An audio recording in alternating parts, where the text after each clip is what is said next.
um, so pages will go over slightly.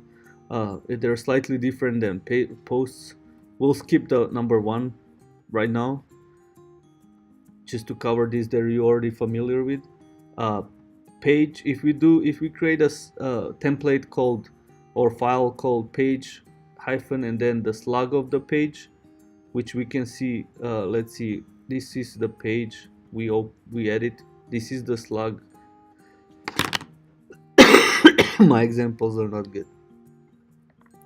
Page A, I edit. So this is my slug right here. Everything after the root URL / and then whatever you have there. And by default, WordPress should lowercase you title and replace space with a hyphen. And this is my slug right here. So if I create file page right now, this page, it's using page.php because it doesn't see anything else, right? So it doesn't see, so index is there, but page.php is there, so it's stronger. So it's using this. In our case, looks the same. This and this are the same, but in some teams, they're in every team they're not the same. So now if we use page and slug or page hyphen id, this will be stronger than page.php. So now again, similar to what we did with posts, we can create template for a single page, and all other pages will be different, but then this one page, we want something special about it. So you can, one way of doing it is you can create a file page hyphen and then our slug, I think it's page hyphen a and then .php. So this is our page. So whatever we put here in this file, that's what is going to be displayed once we hit this URL. It's not going to be page.php anymore. And we can do the same example as before, right? We can do test page template. If we go now to open this page, right, it's bringing that file. And here, that was earlier before we changed it, it was pulling page.php, and now since we have that special template, it's pulling that instead, because again on the graph it's stronger than the page.php. And then what is stronger of that, it's custom template, and that is something that requires a little more work. You can do the same with page ID, the same way as you do with the page slug. And ID, one way you can see the page ID, it's right here in the URL. When you edit your page, you can see in the URL what ID it is, 733. So if I create file page hyphen 733, it will use that file for this page instead of the page.php. So you guys got a little bit more idea of how the WordPress is generating content, the very basic level right now. Yeah, I mean, the way you can do it, you go and change those files and see, and go and refresh the front end, and you'll see what's changing. You don't have to do much. You just put, like I did, 1h1 there and edit there inside the code, and you'll see. And the very good big deal is to inspect your page with the Chrome developer tools. This way you can see the structure here. You can see all the divs opening, closing, what's going on, and then you can go in the code and find this. For example, oh, I want to find where is whatever this, let's say, article or this ID main tag is opening, and since we kind of learned a little bit what that could be, you can recognize that that's probably in our content area. So you can go into files and you can find it. You can see that it's calling this template parts and then content.php. You can go to that file and you can see exactly here, you can find that main, and those H1s and all that stuff, and just change the files, add some basic HTML, and you'll see where it showing up, and that's how you can start writing stuff, um, and changing it. And we will go more in depth on those things as we go next class probably. Right now we're just focusing on understanding the template hierarchy. So what is stronger in WordPress eyes? Which files are stronger than which? So this image right here, this graph, is very important to kind of get understanding of. I mean, there is more stuff here. There are more. If you have more complex sites, you will have to probably figure out before you even start doing something. You're gonna probably have to figure out what you're gonna have some plan, which ones you're gonna use for what, and that's how you kind of in your head, or you whiteboarding, you put, okay, this is what I'm gonna do for this, kind of get an idea and plan, and then from there you know what you need, which files you need to change, and then after your structure is done, you start styling it. You start adding borders, colors, padding, margins, floating. You want it on the left, on the right. But basically, it's just knowing this hierarchy. Knowing this hierarchy will give you like 80% of the way. After that, it's just like organizing stuff. But this is where you gotta know what you're doing, what files. And this plugin is very useful. You can always hover over if you're not sure. I have it in my automated script that it installs WordPress. It installs this plugin right away because I know I want to take a look at it. Especially if you try to create child themes from some other themes like Melody. You said you like to kind of create child themes and stuff. You don't necessarily you can't really recognize what they're doing and what parts they're pulling, so you can hover over and you can actually see all the files that are being generated, that they've been used for this page. And that's how you can go and start customizing that original theme already. But again, don't change the parent theme, create child theme off of it, and then create those additional files in your child theme folder that will overwrite the parent one. But once the parent one updates, your changes will be there. They're not gonna get. We already covered that part, right? Okay, so we are on the pages stuff.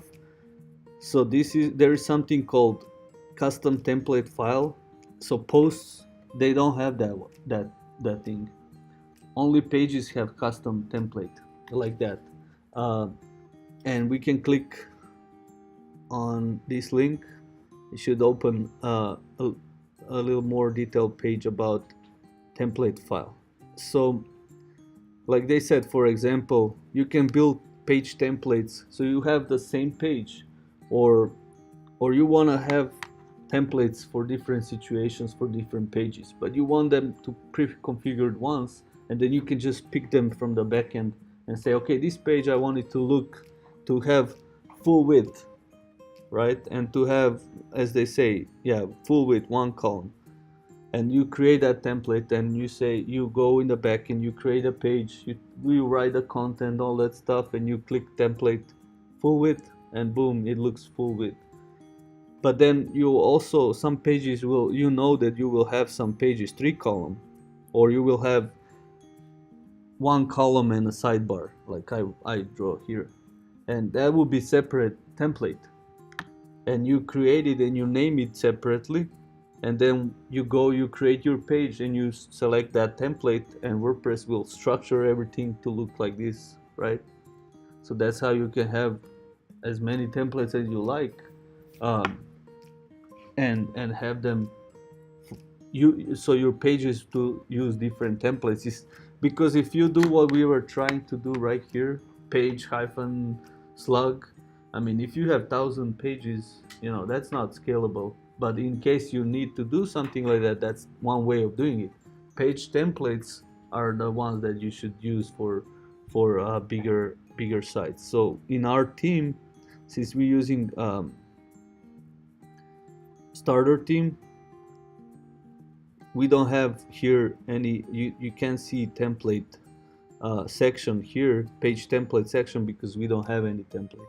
So let's follow this page here and see what we gotta do. All we gotta do actually is one heading section, similar to what we wrote when we did style.csc with the child theme. And you don't have to remember how to write it, you just go here and you grab that header. You can read all these things, but this is the most important part right here. This is what will tell WordPress, oh okay, this is a page template now. So let's go and create that. And you can name it anything you want. It doesn't have to start page hyphen, it can be any file.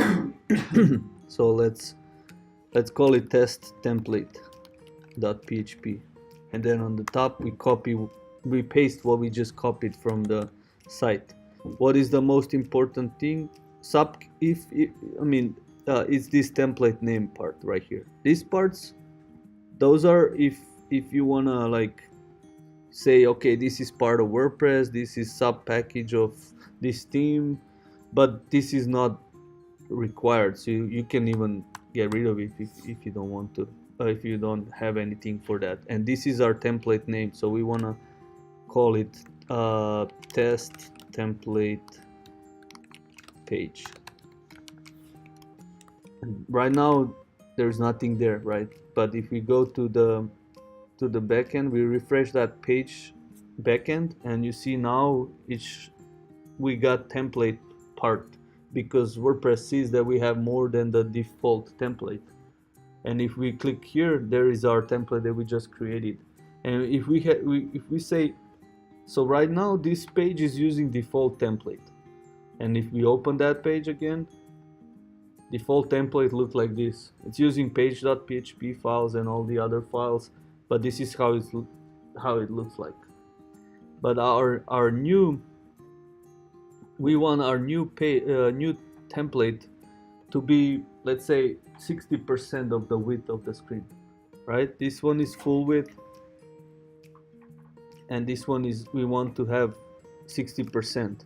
So in order to mimic page.php right now, we're just gonna go back to page.php and copy all the whole this part. So we're gonna get the header, we're gonna get the header and all the rest of the things. These comments we don't really need. So we're gonna leave this header, which is the most important thing for WordPress to know that this is custom template right here. We have to have it this way. You have to write it this way. And then we paste everything, so from page.php. So now our custom template should look the same as page.php, because we just pasted all the code, the same things from page.php. So let's say this page A, we wanted to use this template that we just creating. You see this matching whatever you write here, right? That's what it's matching in the template section. So we update our page, and if we go to our front end, actually we have it open, let's refresh. You see it looks the same, but it's showing us that it's using different template. And what you can do now, you know that you're gonna have some pages you want to show, for example, with 60% of the width. So in our main div right here, let's just do really quick for demonstration purposes, inline styles, and we say width 60%. And now save, refresh, and you see this width of the content.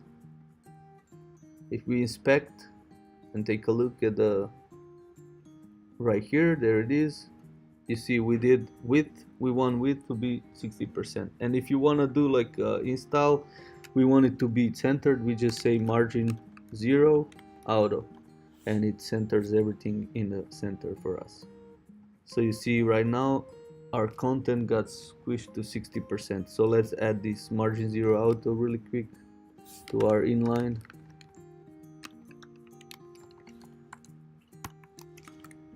and then refresh again. So there it is. So now we have test template that shows our content um, as 60%, but then we want to see some other, let's pick other page, different page, clearing floats for example, and we see that this page is using default template. So take a look at that page. It's using regular stuff, right? It's using the regular page.php that we didn't touch, we didn't do anything. But if we say, okay, now we want you to use this other, also that other template that we just created, and let's take a look now. All right, it's 60% and it's entered in the middle. So you see, we already changing the structure of the stuff. We also can say, okay, we for this template we do want to pull in the sidebar, but just for this template, our regular page.php default template, you see it says the template for displaying all pages, and this is the default one, and this is our custom one. So we wanna, you just refresh. So you see how it's called dry. It stands for do not repeat yourself, or don't repeat yourself. And here with one file, one template, we do change in one place only, and all the pages that uses that template will be changed and updated. And you can do same with the default template, and we'll do that next class. We will include Bootstrap for in the theme, and we would just come in here and just add, instead of doing these inline styles, we will do classes, Bootstrap classes that will style stuff for us very quickly. And that's how we're gonna start creating our site. And I want you guys to start working on your project. Start with the front page for next week. Start with your front page and just copy page.php over, and then create your page from the backend in the pages. When you go to pages and do add new and type content there if you want, and then it will display on your front page. Actually no, if you use home.php. If you use front page.php, it will display whatever you create here in your HTML. It's kind of like a static HTML file. So just play with that. Try to start working on your home page, or your front page, or landing page as they call it. The page that's the most important page that you want to have on your website. That's where people will stay or live, right? So it's gotta be. There is a lot of research you can do and you should do for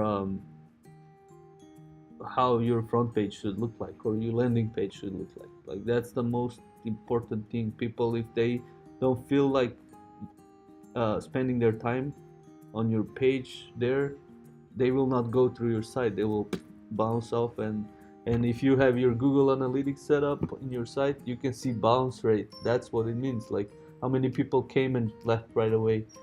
So if you have a big bounce rate, then you know that something's wrong with the first impression that they have. So you got to change your front page.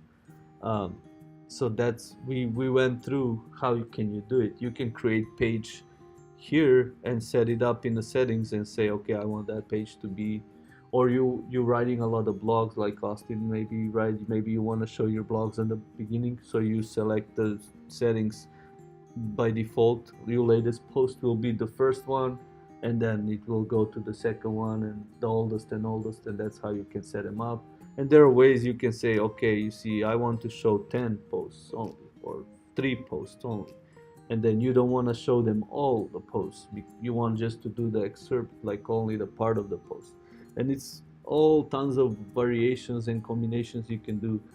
But the most important thing right now is to understand how WordPress is building the pages. So that's it. That is for the single page. So for that custom page template, do you have any questions there? How is that working? So this is the header is doing the headers allows you to have this to pick the template. Is that all clear? You guys are good with that? No questions? Okay. So we have just like a couple of most important one. Category, the same rules are there too as we did in. We can do category hyphen PHP. We can hyphen slug. We can do category hyphen ID. Same things as for pages or posts, but for category we have category.php and also archive.php. And what archive is in terms of for this post that we have with dummy data are all these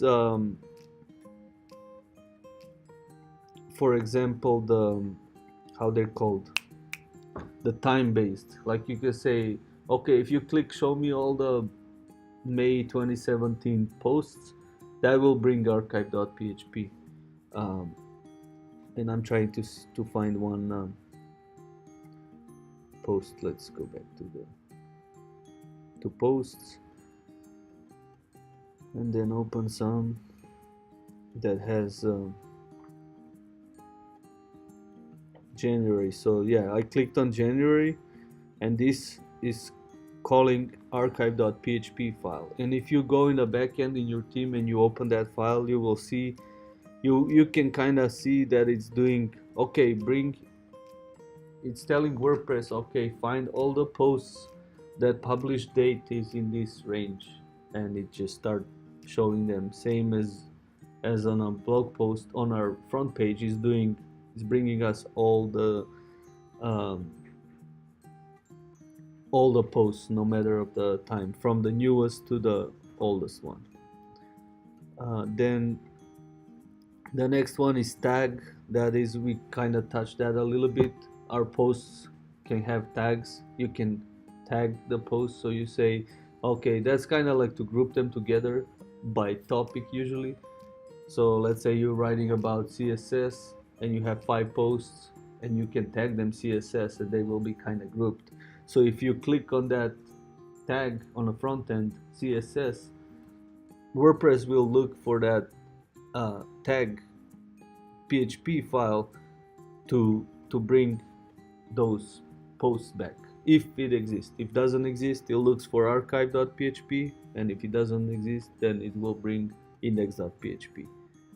And then there is a lot of stuff for custom post types that we will not cover yet. There's just 2 other ones that on your initial work that you want to check and you want to customize. If you have search bar in your site, then whenever someone is searching for something, search.php template will show up. So if you want to adjust your search results, how they styled, how they structured, that's where you're gonna go and change stuff. Also, common thing is that people forget about 404 page, and right now if we go on our site and type something behind our URL, like something that doesn't exist, it brings 404 page. And right now that 404 page, the template is okay, show this message, show the header, right? You can already recognize, right? Show the header which contains the navigation and stuff. Then show this message, then show the sidebar, and then show this recent post, most used categories, archives.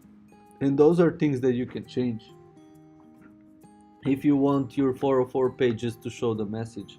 Or there are a lot of fun 404 pages. I like kind of to see interesting 404 pages. I don't like, so you always want to kind of style your 404 pages in case someone goes there and checks it out. You know, there you can search for just the best 404 pages ever or something. And you see, that's a very powerful, because if someone lands on 404 page, that means that they didn't find something on your site. They were looking for something that didn't let them lead them where they want it to go. So you want to kind of leave them, they will probably click X after this, right? So you don't want them to leave with bad feelings about your site. You want them to come back, so you want to kind of use that 404 page to make them laugh or something, or if you can make it so they show your 404 page to someone, say, oh, look at this site, I love this 404. That's, you can't do better than that. That's the best thing. So usually people forget about 404 page. So those are the ones that I would like you guys to explore for until next week.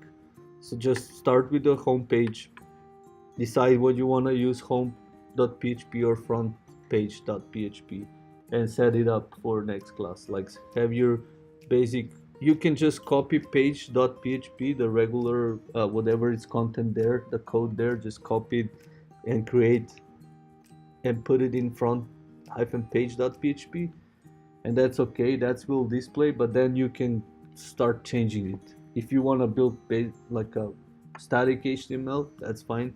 You can keep, for example, um, so let's go back to one of the sites that we have ready. Which one will be? So this one is using the header. It's using the page like a 1h1, and it's using the footer, so it's empty, right? And you can start there. So just includes WP header, include WP footer, like just include this, include the footer. Usually sidebar, it's not on the front page. You can create, hopefully we get to that part where we can create another sidebar that you can use just for front page. And then instead of pulling the page, if you want to use static HTML, just remove all this code right here, all the PHP stuff, and just put your HTML stuff here, your HTML code, like div, this, and paragraph, and type some content and stuff. So you can do that, or you can create a page in the backend regularly, as you would do in any WordPress. Right here, create a page, and then here in the settings you say, okay, I want that page to be my home page. You can do that. So there is a lot of ways you can do it. It's all up to you how you organize your site and your team.